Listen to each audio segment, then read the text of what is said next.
Greetings, nerds. This is Scene the Nerd. I'm your host, Sarah Belmont, and with me, as always, is our Mr. Producer, Will Polk. How are you doing tonight, Will? Doing very well, Sarah. How you doing? It's Tuesday, Monday evening. Monday evening. Yeah, we're already jumping into Monday. Tuesday. Yeah, jumping ahead, thinking our usual time on Tuesday. But yeah, happy Monday. The way is to you, and good busy weekend. And I guess I'm just trying to catch up from it. Okay, okay. All right. Yeah. Yeah, and you mentioned that you wanted to get everyone caught up on some news items that occurred within the last week. Yeah. Well, really, the last, well, today, and also, and also just sort of things that did start last week, but did get to some resolution today. But this is a real quick hitter here. James Gunn, of course, I guess we had the news earlier when we had the teased art for the with Lex and Clark uh, from various artists, including Jim Lee. Uh, this today, James Gunn dropped this photo that I just shared here. If you're watching our show on YouTube, uh, the cover of the script of Man of Tomorrow, which will be the next movie in Superman's story. And the date on the draft is 9/22/25, draft number one.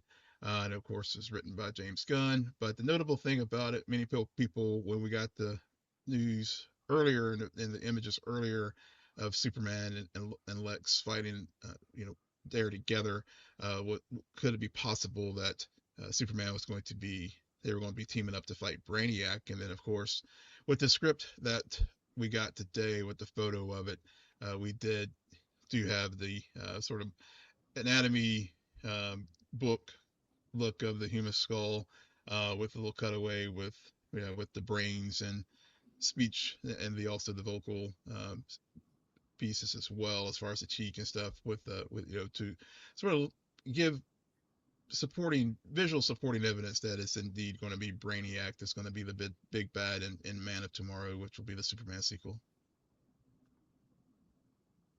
So that was the any thoughts on that before we move to the next quick item? Not really. Okay, yeah. I mean, yeah. I just figured before moving on, I just wanted to give you an opportunity to share your thoughts. But the next item is we did get our first teaser trailer today for the Mandalorian and Grogu, and we also got a very dope poster. Definitely giving the Western vibes and spaghetti Western vibes for that series. That teaser did drop today. It was about a minute 40. What were your thoughts of the trailer? Since you did tell me before we started recording that you actually did watch it. I didn't really like it. Hmm.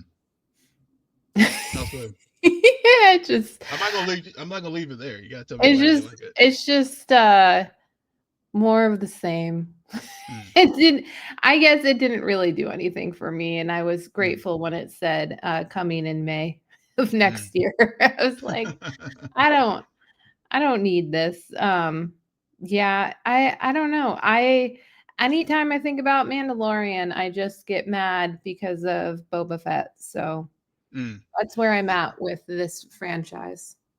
Yeah, I know you have really fallen off on Star Wars here in the last Book of Boba Fett, and then also even the third season of The Mandalorian, which I will say the third season of The Mandalorian was was disappointing. I think the first two were bangers, but the third season was not. But as far as the trailer today, I liked it. I mean, it was okay. I think for me, it's when we saw it, we did see Sigourney Weaver there at the beginning, which was really cool. Still don't know what her character is. Really didn't this really this was just a lot of just scenes of cool things that is going to happen. And we do see that Road to the Hut, which Jeremy Allen White's doing the voice work for that character. But and we saw the cool at so we did see we got the member berries and reminding us that, oh yeah, this is like right after the time of the after the empire has fallen, and that period where there are clearly some uh, regiments of the Empire that are still out there.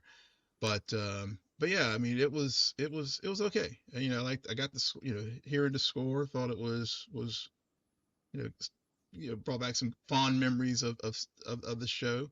But and also just the very fact that we're getting Star Wars on the big screen again, even though they're almost going the Star Trek route of taking a TV show and making a movie out of it.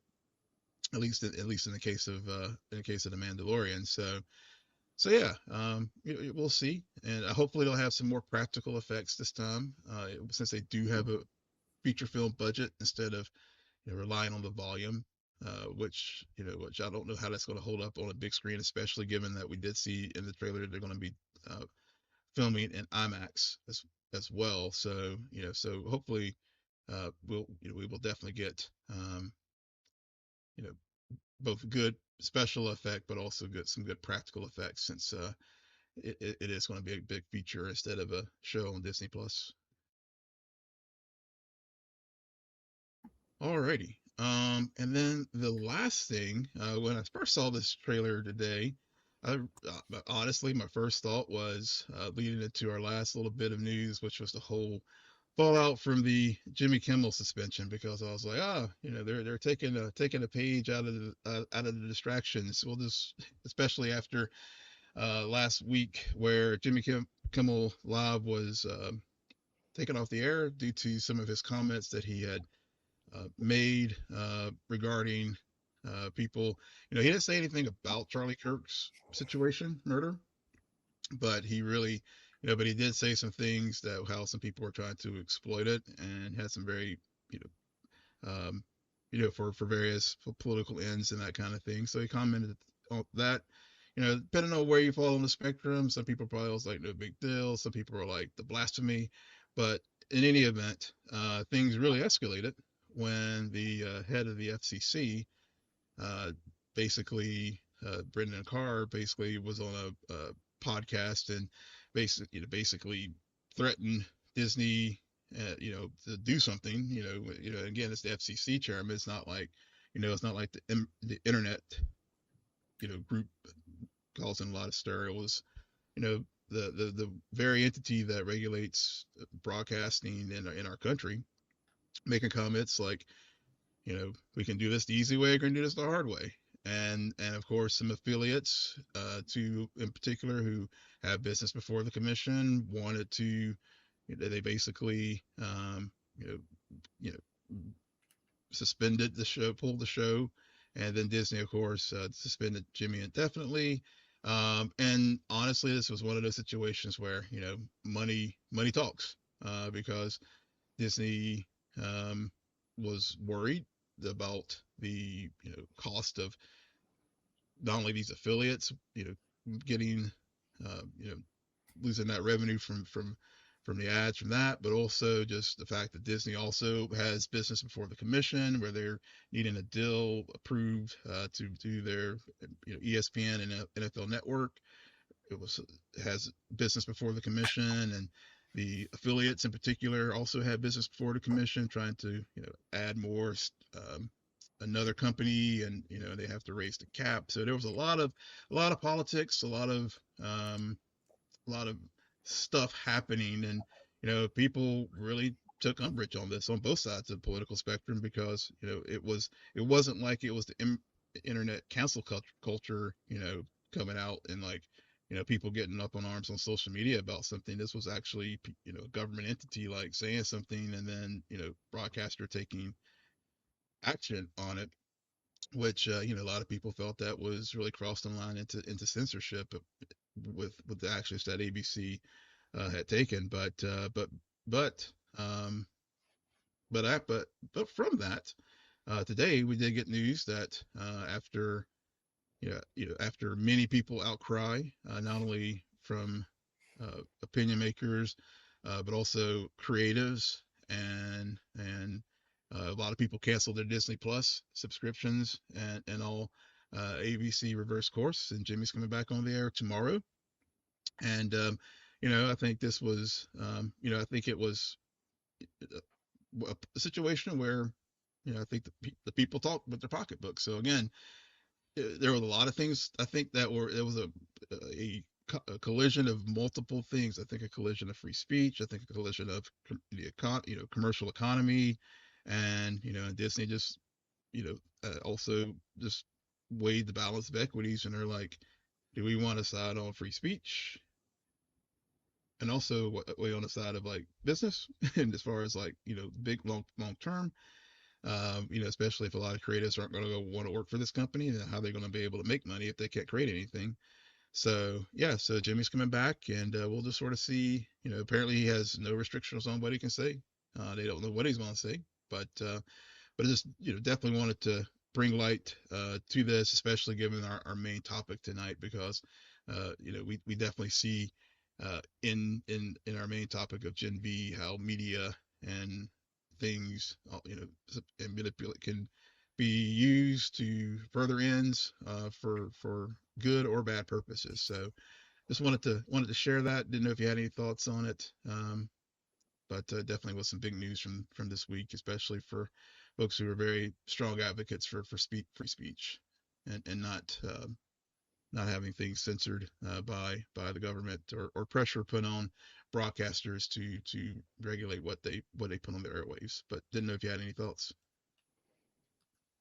So I think that Wednesday night, Jimmy Kimmel will be like the most viewed episode he's ever had. Yeah, yeah, like that's the thing that I keep thinking about. yeah. Is that okay? You canceled your subscriptions. Now they've even reinstated him. So are you gonna reward that and then tune in for the broadcast, especially considering like what you pointed out, we don't know what he's gonna say, Hmm. how he's gonna go about that first one back after this shit storm happened this past week.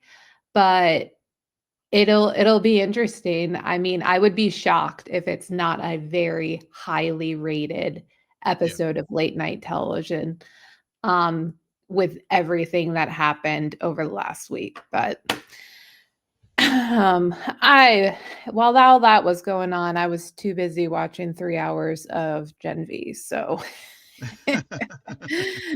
granted I binged it yesterday, so it just Yeah. went straight through. And I was thinking about it. I was like, so just to put it in perspective, this is how long Dune 2 is. Hmm. Pretty much the same amount of time it took me to get through these 3 episodes equates to Dune 2. Yeah. I don't know what if that says more about the length of Dune 2 or the length of what happens when you kick off a season by dropping 3 episodes. Yeah. And we're Yeah. not talking like half hour episodes. We're talking hour, maybe even a little bit more, maybe a little under, but it's definitely not a 40-minute episode either. So No. it adds up. And so since Will just spent so much time talking about all the different news items, I will now enlighten everybody with the IMDb summaries of each of these episodes. And get ready with your popcorn, because I don't read these ahead of time, so I often stumble. So season 2, episode 1, New Year, New You. Welcome to a new year at God U. Check out all the super security upgrades around campus. Hear what our fearless leader, Dean Cypher, during a special welcome assembly. Reunite with old friends in a brand new Victoria Newman Student Hall, and make new friends through our revitalized, robust Greek life. This year will be way better than last year, and we can't wait. Episode 2, Justice Never Forgets. Think you're a history buff? Think again. Even a know-it-all will learn a thing or two in the God U archives. To book a 6-hour educational adventure led by the world's best archivist, contact Kyle at rememberforever.com. And finally, the third episode, H is for human. This is a campus-wide reminder all student flyers must be approved by GodU administrators before they are posted on community bulletin boards. Please submit all text and graphics to the Office of Student Life at attention Stacy at least 24 hours before posting your flyer. Campus security is actively monitoring all public areas for unapproved signage and inappropriate content. And that concludes the IMDb summaries of the season 2 of Gen V first 3 episodes. And I have to say, you know, The Boys and Gen V continue to have the best episode summaries. They do. They really do. Yeah, the same writers who are writing the scripts are writing these. And it's like it's the same, all of the little details. It's one of the things I look forward to when we're back in this world. And now that we're here, our sophomore year at GodU, and yeah, it's I will say this as just a starting overall thought. It's good to be back. Yeah. It's still, they had a lot of moments where I just kept thinking to myself, I am so desensitized. I am so desensitized. Like, we were at a point, these don't shock me. I get nothing. I don't even I don't find them humorous, and it's not like back in the early days of The Boys I did, but I think in the early days of The Boys, which I'm saying maybe season 1 and 2 specifically, it wasn't shocking. It was still like, oh, you went there. Oh, that is an interesting joke because of A, B, and C. But now since The Boys just finished their 4th season and we're sophomore year here, it's like, okay, can we do something other than butt and dick jokes? Can we do something else rather than people going in and out of each other's assholes? Like, is that too much to ask? Like, can we think beyond that a bit? Yeah. But yeah. Yeah, I would agree with. Let's jump in real quick. I would agree with you on the shock value at this point. Yeah, it doesn't surprise me much anymore. It's just like, oh, it's really par for the course. yeah, I feel like Emma. Yeah. I mean, I feel if we're thinking about Emma, especially in these 3 episodes, when she's at the frat party and she suddenly shrinks, and then she becomes the hula girl, and they use her as a human ping pong ball for beer pong, and she's just like, it's part of the course, and that's what she explains to Polarity. I think in the 3rd episode when they're in the archives, because she gets big in the archive. Yeah, very big. which that I was like, oh my God, Emma, Emma. And especially given the whole dynamic between that is Andre's father. That is also now a faculty member, and she's butt ass naked, and she's also now like 100 feet tall. And so it's just, and nude. And so I think that the best way to describe it is I feel as if I'm Emma, where it's just like, this is the world we live in, you know. This is the you signed up for it, which just that thought just brings me back to when we were talking about episode 1 of Peacemaker a few weeks ago, and there was the orgy scene, and I said, that ain't the right universe. Like, there's something off about it. And because there could be an orgy going on. There probably was, and I just missed it. In one of these scenes, like at the frat party, and it'd be like, okay, there's the deep, clearly, clearly going in deep, but it fits in that universe because we have seen so many orgies already, and we Yeah. have seen so many different things. And also, like, you have characters like the Deep.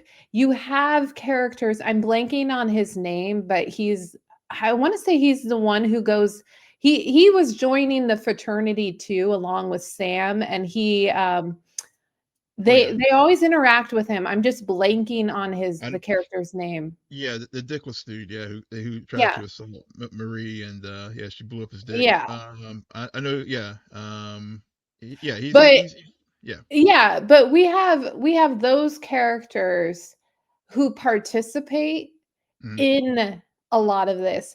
And for me, what struck me about that scene in Peacemaker was more of the almost lack of participation, where I was like, I don't, two things are not adding up, but I will lay off that point because we have talked about that in depth before. If you missed Yeah. it, go back and listen to our review of Peacemaker season 2, episode 1. Now we're back at God University. And since I already brought up Emma, I want to start with Emma because I will say she was the highlight for Yeah. me of all 3 episodes. I agree. The same. I thought that her arc, especially given where she started in season one, and as she's getting, she's getting more control, getting a little bit, figuring out how to use her powers, but also still showing like how she felt small, Mhm. and of course the physical manifestation of that is, of course, what activates her powers and all. But I think these 3 episodes really, and we haven't talked about Andre and Chance Perdomo yet, Mhm. but I think, for me, her being the sort of, I guess, moral compass, or team compass, as far as just like, you know getting, yeah, we got to come back to the university base, or it's gonna, or you just, or go back to Elmira. Either way, these all these kids are imprisoned, and some, whether it's at the campus, Yeah, yeah. Yeah. or Elmira. But her trying to make the best of the situation. Her, like you said, teaming up with Andre's father, Polarity, um, Mhm. and helping him, telling him how much his son meant to her, and helped her get on the path where, even though she was, her claim to fame was Little Cricket before, and the most popular on the whole social media uh, scale, before she got demonetized, and all the things that happened with the influencer on campus. Um, I think that was really, like, really, really cool. And then also just, and whenever in the third So episode, whenever she, really, she meets the other girl, as far as the underground on campus, as far yeah. as the Starlighters, and helping, and carrying that, Andre's legacy forward, as far as like, look, you guys can be heroes too. And so that was really something, as far as her story, that I thought with Emma was really, really strong throughout these 3 episodes. So I disagree with you. I don't think she knows how to use her powers at all. I think that she is just, and that's what struck me Mm. in these 3 episodes, because it I was surprised when I was just as surprised when she got small all of a sudden as she was. Mm. And then they're doing a good job, at least in my opinion, about her powers. Yes, I think you're right, manifesting based on feeling big or small, but Yeah. I don't know. It's I find it interesting that they are clearly showing her and her lack of control over it, Hmm. especially given in the first season where we see the control over it, and it's tied into that eating disorder Yeah. aspect, and body issues. And now it's also they're weaving in what you brought up in terms of feeling small, especially as a female, and then feeling big and strong and powerful. and the difference of that and that confidence spike. So it's more of a there's it's more tied into just how she feels in the world. And and I like how um we're seeing that, and yet she is not in Cypher's class. No.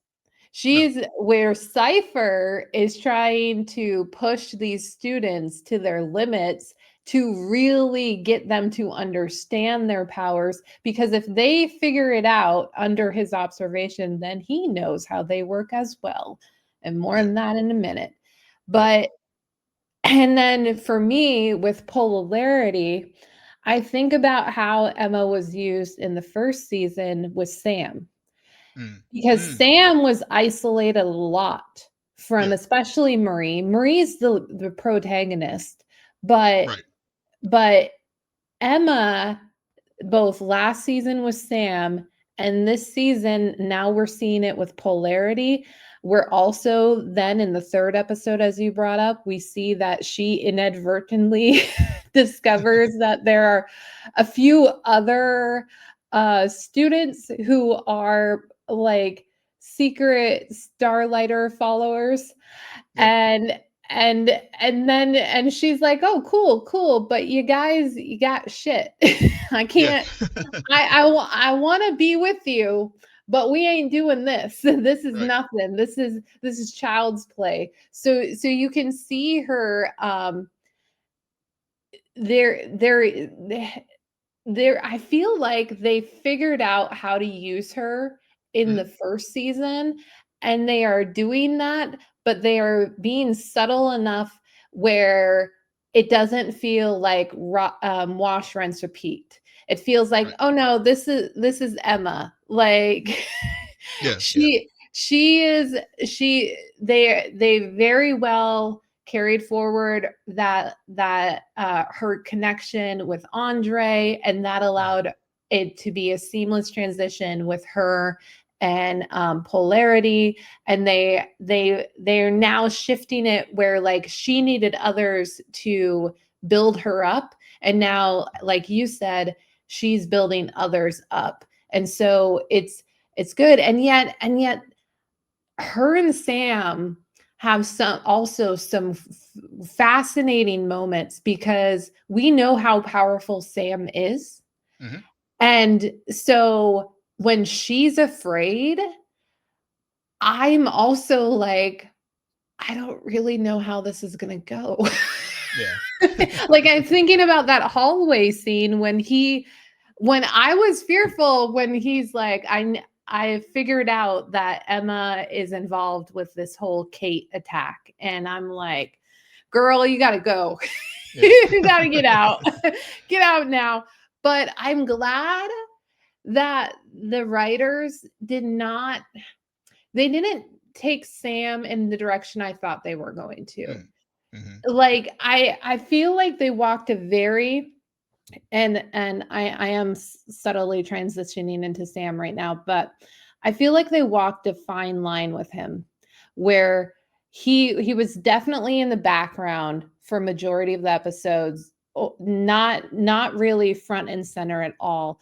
But and we know what's going on. We know that there's been a dependency buildup between him and Kate, because she's manipulating his brain waves, his memories, to suppress all these negative thoughts, and Right. that's allowing him to keep the puppets away.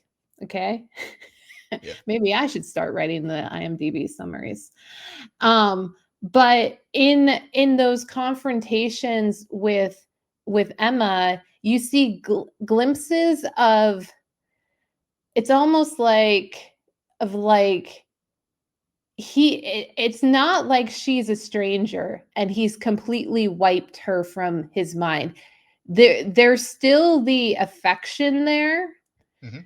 and yet there is also more overpowering, but you're my enemy, and we can't go back.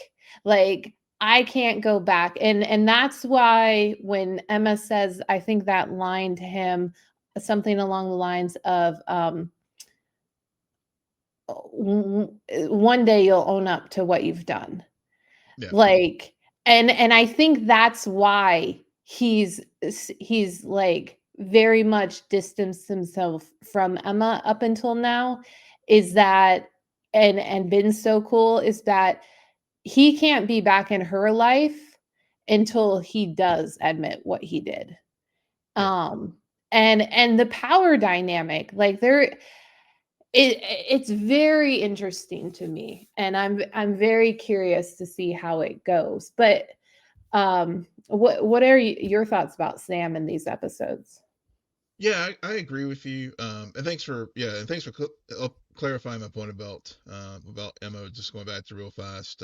Mhm. Yeah, I agree with you. She maybe like she had to have negative control, and it's something that Cypher told both Emma and Marie too, about how they were tapping into their powers. Really did speak to what you were saying, is they knew how to control them first season, but it was in a very negative way. Um, Mhm. and I think, moving to Sam, um, these three episodes, you're right, he was in the background, but I think a lot of what was going on with Sam, I felt like, was a couple things. One, it was tying back to both his role and Kate's role in the previous season of The Boys, Right. where they stepped in as the I guess essentially Teen Titans in that universe, working with the Guardians, with the seven, and and so now he's dealing with the fallout of all of that, as far as what happened with Frenchie and Kamiko, we saw at the end there, being the enforcers, and he's coming to grips with that, and especially after Kate is incapacitated, taken off, literally taken off the board at the end of the first episode. He's having to deal with things, and one of the things that really stuck out with me with Sam was the whole, when he first started seeing the puppets again on the Mhm. lawn there with the influencer girlfriend, Yep. and and again, just how brilliant this show is about how they weave in, as far as like influencer culture and media, and just how you're just how these people, how Vought just sees these people as assets, not people. Well, And I think it's also like it's called Gen V. mhm, And right now the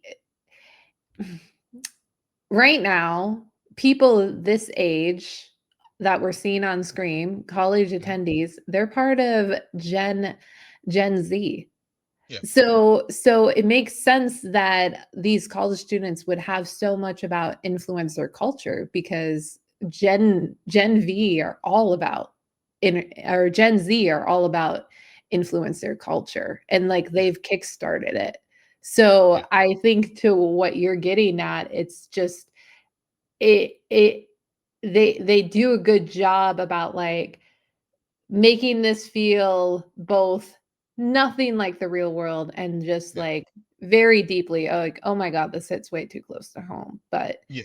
Hits I close to I home. I I also thought, I don't know if you were going this way, but that scene with Jordan, Oh, that's because yeah, I think that I mean, to your point about Sam's involvement in as the enforcer, but he's still dealing with the trauma of his brother. yeah. I was getting there. And Yeah, I thought that was a brilliant move hmm, to to also to not only include Jordan in that and have Jordan be that anchor point, yeah, because I think that was necessary. That Sam needs to get exposed more to characters that are not Emma and Kate. yes, yeah, He needs more of a connection. And so it made sense that those two would fight. But it's also Jordan was arguably, other than Andre, his brother's best friend, hmm, that we knew about. And they had a lot of history together that they finally get to kind of, it felt good to see Sam kind of have a connection with someone who knew his brother, and he could like kind of be brought back to that place where he felt most safe. And that's why it was good to see them get high while watching those cartoons, which Yeah. bleeds into the puppets. Yeah, yeah. No, yeah, that was where, thanks for, yeah, that's exactly where I was going, because that bonding, because that was, now that Kate is gone, I mean, Sam needed something to like as you were just saying, to really anchor him.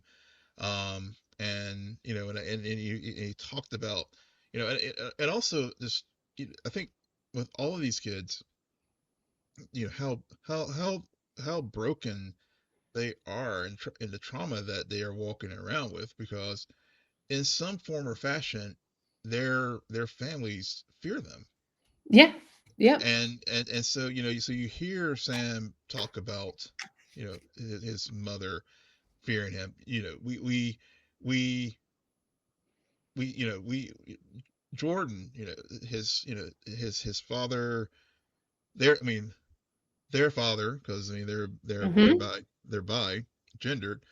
uh you know the whole shame that, because whenever Jordan appears as a woman, dad, you know prior to all this, was just ashamed of the girl version Jordan. Yep. And so they're having to deal with that. And then, of course, we'll get into Marie, and Emma, of course, with the drama mom, and just at the beginning of beginning of this season, when, after they cut the deal to go back to school instead of getting sent back to Yeah. Elmira. The manipulation of these kids, and how they're having to deal with all this. So I agree with you. It is nice to see Sam and Jordan have this bonding moment, to so because because on a core level, they're both broken for various reasons, and they can help commiserate and help one another out. In this case, like you said, sitting around getting high, watching the Saturday morning cartoon that they, that, Right. yeah, And and talk through these things. right. And I think that the parental manipulation was a small part of that conversation, and there was a more of an emphasis though on the overall theme. Hmm. And this is also why, like, grief Yeah. and death. And Hmm. Jordan at one point is just like, enough is enough. Like, Yeah. there's been so much death. Hmm. Like, this is and these are young, early 20s people, and to experience the amount of death, and that's why I thought it was nice to remind the viewers of what happened to Sam's brother. Hmm. And then, because this season, rightfully so, starts off with Andre's death, which we all know what happened, unfortunately, to the actor Chance.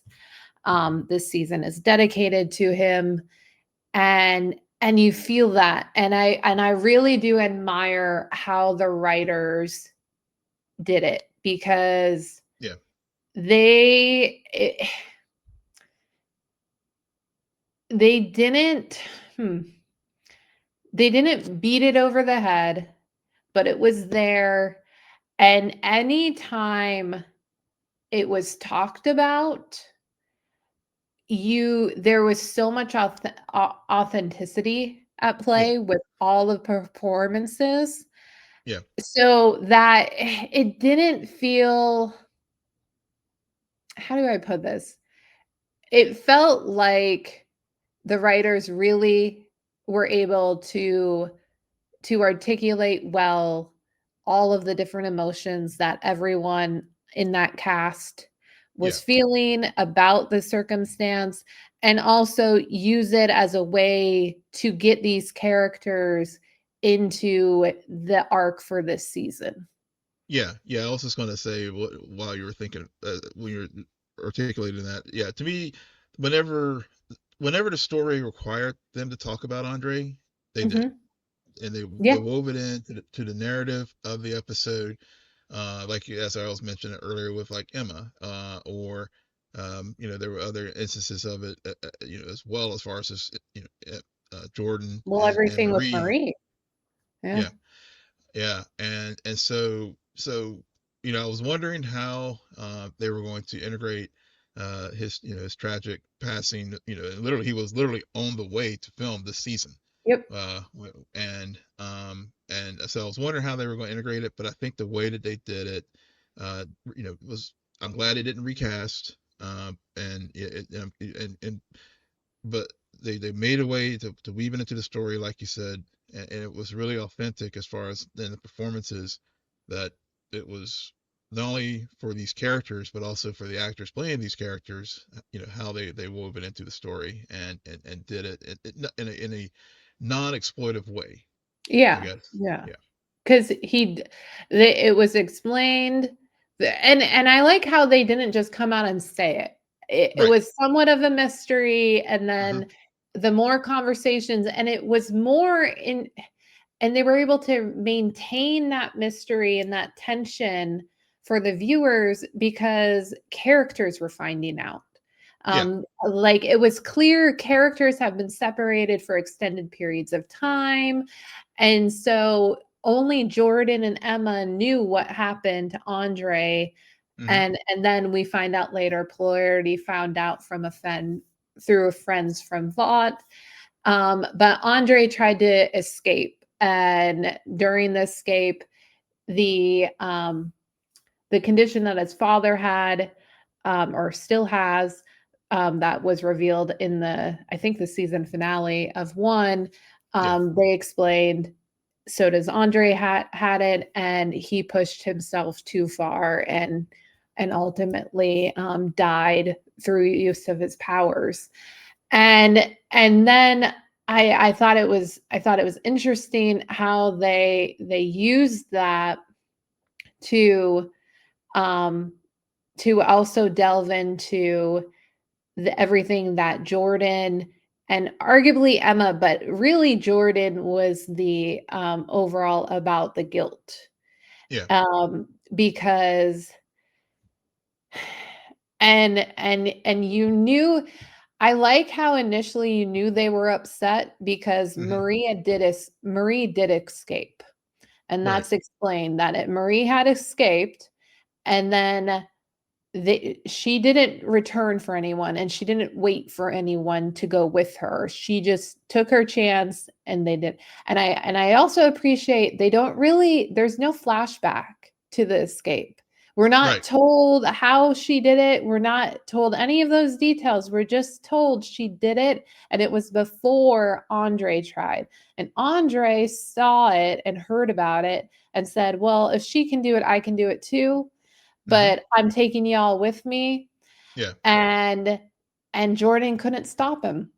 Right. And Right. I so all of this aggression that we're feeling or seeing Jordan exhibit, there it's a weird mix of this person who I care deeply about just left me behind to rot in jail. Yeah.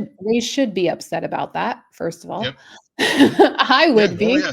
I would be. Yeah. Yeah. I mean, Yeah, it's a yeah. total human reaction. Yeah. Yeah, and then my other best friend decides that they can do it too, and they do take me, which ultimately leads to their own death. Yeah. So, wow, 1-2 Yeah. punch. Yeah, yeah. And I like how you said, you shared how like each character, like us, like the audience, each Yeah, character people learned along the way. Like for example, Kate learned yeah. there when they did, whenever she did confront the Emma, Marie, and Jordan, whenever she, Well, was able. Kate was trying to get them out, Yeah, apparently, which yeah, we gotta get into Kate, but then Kate has her reaction to it. But yeah. you know what's also very smart of the writers in this whole thread is like we were just talking about Jordan and the guilt Hmm. that he suffered. Emma, who was also there, completely different. like emotion. She Yeah. she used it, and it's something you touched on earlier, more as a motivating factor to like, no, we got to become the Avengers, y'all. Yeah. we got to we got to do something Yeah. about, Yeah. like, we got to fix it because that's Right. what he would have wanted. Yep. So a very different. And then you have Kate, who Kate Kate, and I did say, and I still stand by, Emma was the standout of this episode. But Kate, through these 3 episodes, also reminded me of why she is a fascinating character. She really is. Yeah. and Yeah. and they write her so well because she's not Homelander. That's a No. very different kind of fascinating, because Kate still has humanity. And so that's why the scene that you were just touching on a few minutes ago, where she finds out, like, are we going to get a flashback about what happened to Kate? Because how does she go from being the enforcer we see for Homelander and friends to to to a few months later making deals to get her quote unquote friends out of prison, and then to find out that Andre died and nobody will tell her, and so I don't know if she's still being manipulated. I mean, I kind of suspected it, but I also, there's a part of her, she's so all over the place, but not in a bad way, more in like a, they are hiding some stuff Yeah. about her. Yeah. And I can't completely not like her, because technically in these 3 episodes she didn't really do anything wrong. No, no. I mean, yeah. I mean, we learned a few things. Like, for example, her movie, Flipper, didn't do as well as the Garfield movie. So, her social ranking definitely like got dropped a bit. But yeah, but you're right. I mean, but she still has enough, but they still, and I guess Cypher still is using her to, she has a skill set that is to the larger suit Well, agenda. she had She a had skill prior, set. well, at least up to that point, up until the end of episode 1, had, Yeah. did have a role. Which, did Yeah. you think did you think she was dead at the end of the episode? No, Because I'll I be did. honest, I did. Okay, I I did. didn't. When Yeah. you're bleeding from the eyes, Yeah. nose, and ears, I still think that was kind of a bit too much, only to say like, oh, it was a head injury. Yeah. And but the and this is why I can't not like Kate. It's because Hmm. of that scene later when she's talking to Cypher, and Cypher puts her in the place and says, "Girl, you don't worry about Jordan, because you don't have your powers Right. and you need to get them back, or else you are of no value." And why that scene resonated so much to me, because it instantly reminded me of her scene with the former dean of students from Yep. last season. Yes. And Yeah. and this is and so what they've done with Kate is they've her power set wise, but also some of her vulnerability comes from, like, she is this fascinating fusion between Jean Grey and Rogue. Mm. Yeah. That's a No? good. That's a good Yeah. pull. Yeah. Yeah. No, I was going. Yeah. I was like agreeing. Yeah. That's a good, like, a good pull, because all these do have analogs in the X-Men, and that's Mhm. probably spot on. Yeah, but it's not, because it's a fusion, it's not clearly like copy and paste. And Yeah. also you get more of the sense with the vulnerability. Like, she's very much in her Jean Grey state with the, I am of no use. Although Mhm. if I was, I would be all powerful. Like, it's almost Right. like the Phoenix saga going on. And then Jean Rogue with a, I can't touch people, and we saw a lot of that in the first season. Hmm. And and that whole emphasis on, because basically they've depowered her, which I think was so necessary and Yeah. such a smart choice. Like, if you're not going to take her off of the board game, then you have to depower her, because I wouldn't be able to stand for another a full season of Sam being able to like go along his way and just like get the juice from Kate. Yeah. Okay. Yeah. That dependency needed to be broken so that he could grow and so could she. Yeah. Um, Yeah. but between that scene and when Cypher almost put her hand in the blender, Oh, God. Oh, yeah. like like I just she's not the both her and Sam, and this is probably why I enjoy the writing specifically on Gen V, is that they have characters who are walking fine lines with being bad, but also still have the possibility for redemption, Right. which I think in this universe is needed, and it Yeah. makes sense with like the age of the people the characters we're talking about. Like the quote unquote real adults, if they're bad, they're bad. If they're good, they're good. Yeah. Yeah.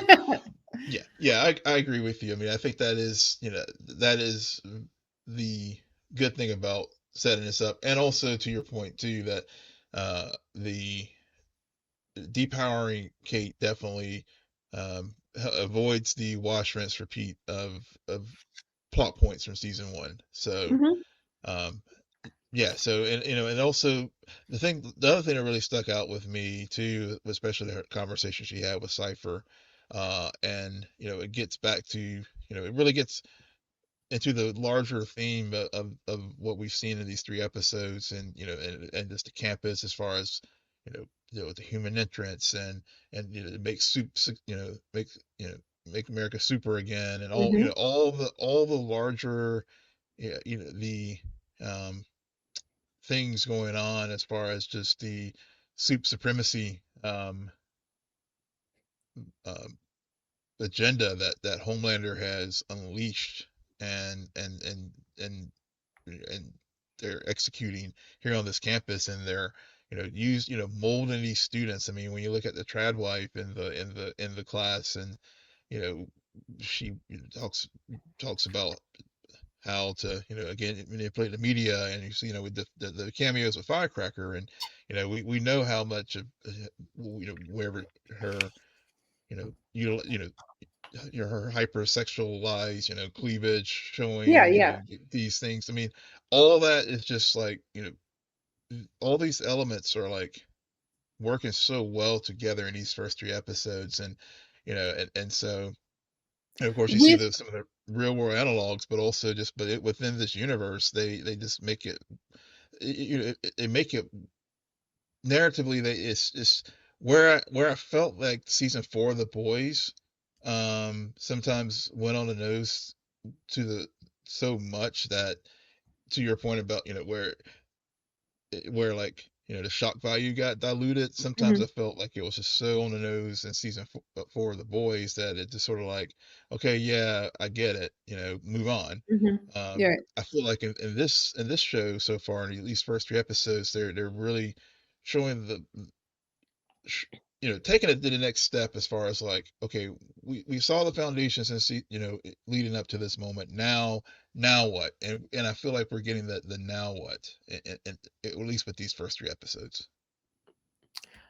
Um,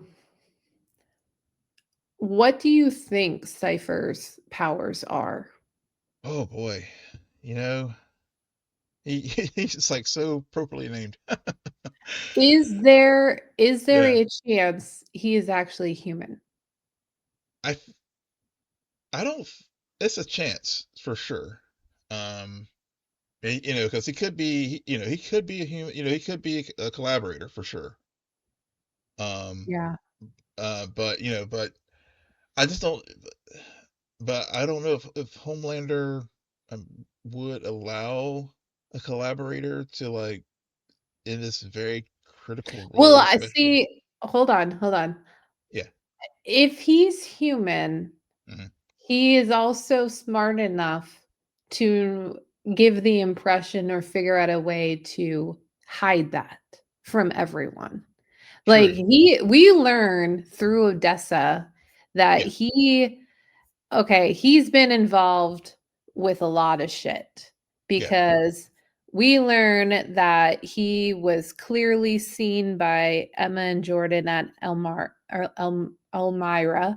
Hmm. where they were held over the summer, Yep. and he was doing some sort of research or something. Then later, we learn about Odessa, which brings Marie to Aunt Pam's house, where she finds a photo of Mr. Cipher, Yeah. we're told Cipher helped deliver. Yeah. Uh, Oh, he's older. Yeah, he's older. yeah, Yeah. yeah, Yeah. yeah, yeah. So delivered Marie, and so he's a doctor, and Marie was one of 25. Hmm. Every of the 24 other babies didn't come to fruition. So she's connected, and that's also why he's taken such interest in her. Yeah. Um, and needed her to bring back because they are relaunching the Odessa project, whatever that is. Has to do with babies, obviously, and carrying on the super gene. Yeah. But That's I so I what I'm getting at is he's been involved with so much, but there's also part of me like they're doing a fake out. They're mm, like to your point, his name's Cypher. It's very on point. Like I wouldn't I would I wouldn't be surprised if like he does have powers, but it's like minimal. And really his biggest strength is his brain. yeah. But Yeah. and his ability to live in that world without people realizing like they don't need him. He's made himself inexpendable somehow. Yeah. Well, he's like a blend of Xavier, you know, and Magneto, yeah. Magneto, and and like you said, I mean, to your point, I mean, it it would make sense that now that you mention it, that he would be human. I mean, because maybe he's, I know I've seen some theories out there that he, that because his name is Dr. Gold, so some folks are like, well, maybe he's the descendant of Thomas Godolkin. Godolkin. Godolkin, yeah.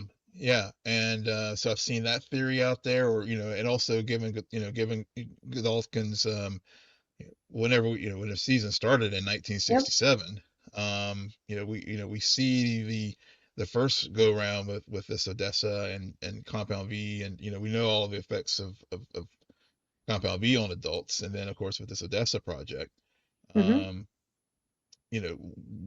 things end with the fire, and so is he is he like a rebranded person, or son of Godolkin. So I mean, so there's things, but I like your theory that he's actually human.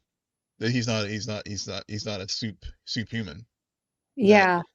that he is figured out a way to like navigate this world, and he truly, you know truly believe it, truly like has figured out how to navigate this, and to manipulate things to his own end.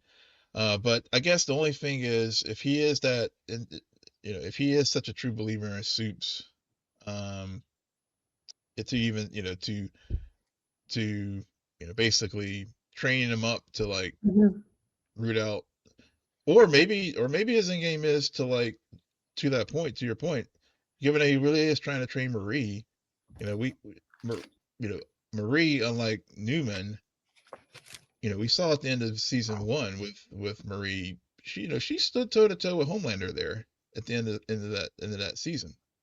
Oh, he Whereas, knows how powerful she is. yeah, so whereas Newman But there's always like, yeah, well, I was going to go I with that. Where Newman backed down, Marie might not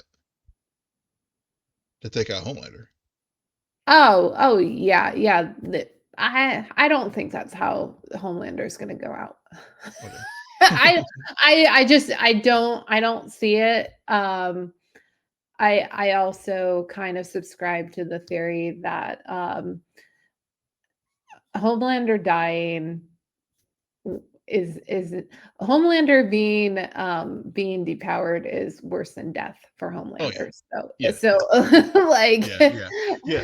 yeah. Yeah. I mean, But yeah. I don't think I think Cypher and the whole training of the students and his emphasis on Marie in particular um is there's more. I don't wanna spiral too much about it just because is a lot to unpack about him and to learn Yeah. about him. Yeah. Um, Power is just one, but he's been linked to this history, Hmm. and he was popping out getting people to pop out babies. Yeah. So it it goes there's something, and that is, um Yeah. what remains to be seen. Yeah. And it's t great that he's t an original character to the show too. So he's not in the comics. So we have, so we're all flying blind as far as trying to figure out what Oh, who Cypher thank is. God, because I swear if Yeah. somebody would spoil what his power was for Yeah. me, I would be so pissed, Yeah. but Yeah. thank God, thank you for telling me that. Yeah. Um, Marie, to Yeah. to to to kinda end it, I go back and forth on Marie. Hmm. I think the writers did so well with a lot of the other characters that she kind of just was there up until her confrontation with, Aunt Pam. Because I adore the monologue and the speech about my Hmm. parents did this. I did not Hmm. do this. I was a girl who got my period. Right. Um, that scene stood out, and it was in the Yeah. 3rd episode, and so I was waiting for it because Marie because she had escaped before everyone else, because she was on the run while Jordan and Emma were being set free, she felt isolated a lot of these episodes on her own thing, and then I do ship Marie and Jordan, but the whole "I love you" and not saying it back, I was like, "Really? With all this other shit going on, we gonna do this?" I don't that was kind of like, "Oh, that's child's play, y'all. Come on. This isn't The Summer I Turned Pretty. Come on. This is Gen V. What we doing here?" Oh, come on, So, back in. Yeah, yeah, we all I had those awkward moments in college. I mean, we did. It was I don't it was endearing. It felt real. I mean, I will say it did feel I real. yeah, yeah, sure, sure, but it's not something I would have expected within this first 3 episodes to be a story point Mm. when all Well, of this see, other shit is going I, on. I would agree Um, with you. I agree with you up to a point. I think they redeemed it with Jordan's speech at the end. Um, See, I didn't even like it. I didn't get I know what you're talking about, and yeah, so I can yeah, see how it can be perceived that way. For me, it didn't get redeemed for that. I thought what's more interesting about the speech is, the fact that it, they did subtly, just like with Emma and the whole not being able to really have control over her powers, and hmm, this whole point that Cypher brings up in the 2nd episode, it's like these characters really don't, because I don't know why Jordan changes gender. Like, what is the yeah, cause? Do they do it on purpose? Do they have a trigger? Why do they do that? Like, I have no idea. I mean, Yeah. and we see it very I mean, they are in bed with Marie, and one minute it's a girl, and then the next Hmm. moment it's the male version of Jordan kissing her, and it's just like, okay, Yeah. why? And Yeah. so I feel like they planted such a good seed with that, that you do start to subtly question why these characters are using the powers the way they are. Hmm. The other thing that stood out to me with the speech was that you have Kate in the audience, a depowered Kate, which is Right. also something nobody else really knows is going on. I don't even think that Jordan and Marie know this, No. that through the incident, Kate's lost her powers. The one of the most I think she was ranked number 1, and now Jordan's ranked number 1, and Jordan is admitting, "Hey, you know those people y'all killed because you thought they attacked Kate? Yeah, they didn't, okay? It was Yeah. me."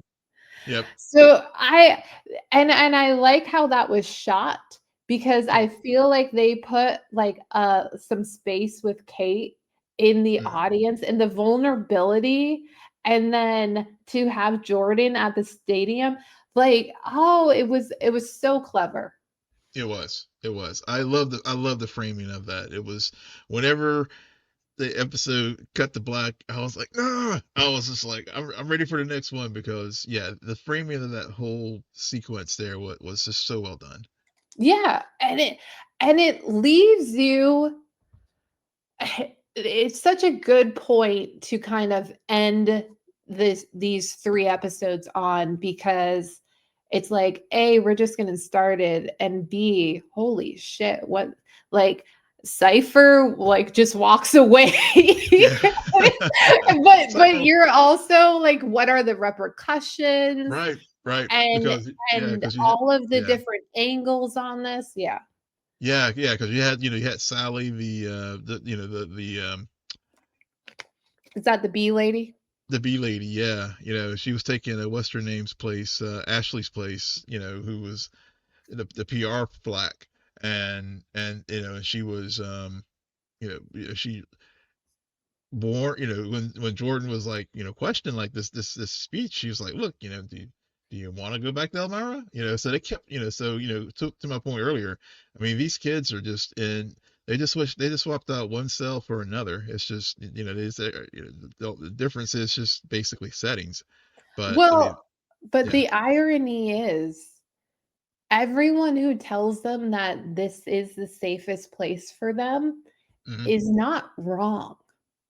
Right. That's what I kept thinking about every time those conversations would happen. It's like and that's why there was so much more, which I didn't expect, of the boys reminding you what happened in season 4 of The Boys.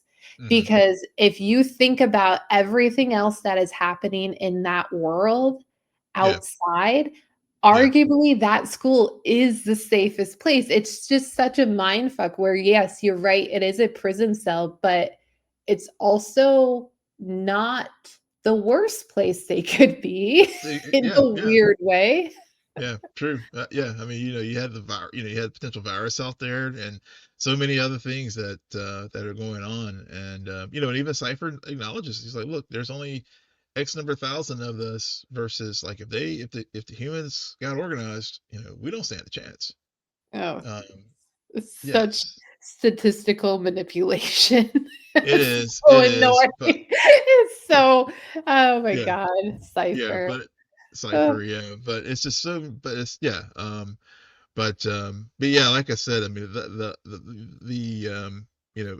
other thing, as far as Marie, um, I did like you said, when she went to go see Pam, and of course, we still she's still trying to find her sister, and really try to right things to say, with what happened, as far as like you said, the speech was just so powerful, the mom. Yeah, and the and parents. Where do you think Annabeth is? uh, we're gonna get her this some point this season, I think. I just Will don't. she have a power? That's the big unknown for me. I don't know if the parents also got her treated with compound V or not. Yeah, because that Yeah, line by Aunt Pam, no, Annabeth was their real miracle. I was yeah. like, Hmm. seems fishy. Yeah, yeah. Whenever she said that, I was like, this girl's got powers. Yeah, I'm just seems fishy. I don't know. Why she's definitely doesn't she not want to be found? yeah, she's definitely not in red. She's not in Red River for sure, but she's out there somewhere. And yeah, so we'll I think we'll learn um very very soon about what's going on there. But part of me was like I am hoping that she's normal. Um normal Yeah, human and because I think that would to me that would make it a more challenging story instead of the obvious like oh yeah they treated her with compound B as well yeah, because that seems too obvious to me. yeah. Any other thoughts? Because I have said everything I've wanted to say. No, I think we hit all the major points. I mean, in our discussion tonight, with all the characters. So, I mean, I guess the last thing too is, we're just talking about the humans and just again, why I thought Emma was the MVP, was just, how she treated the barista, which again just shows her humanity, trying to figure out what was, who kept putting the resist flyer up in the coffee shop there, and it, so again, those are those are the little moments in this show that I think just make it work so well. uh, Amongst all the, like you said at the beginning, you have all the hijinks and the shock value things, but I think where the show really excels is those smaller moments, um, and it really shows the humanity of these characters, um, as they deal with as they, on this campus, and I think they do. I think so far, that's what I think I liked about the boys early on too, was those smaller moments, and it's carried over into the show, and I think they're actually doing it better right now. So, but that's all I have for tonight. Well, on that note, Will, why don't you tell our listeners where they can find you? Yes, you can find me on all the socials at Will M Polk, WILLMPOLK. And you can find me there too at SJ Belmont, SJBELMONT. Please follow our crew on X, formerly known as Twitter, at Scene and Nerd on Blue Sky. Friend us on Facebook, follow us on Instagram and threads at scene_n_nerd, and visit our website, www.sceneandnerdpodcast.com.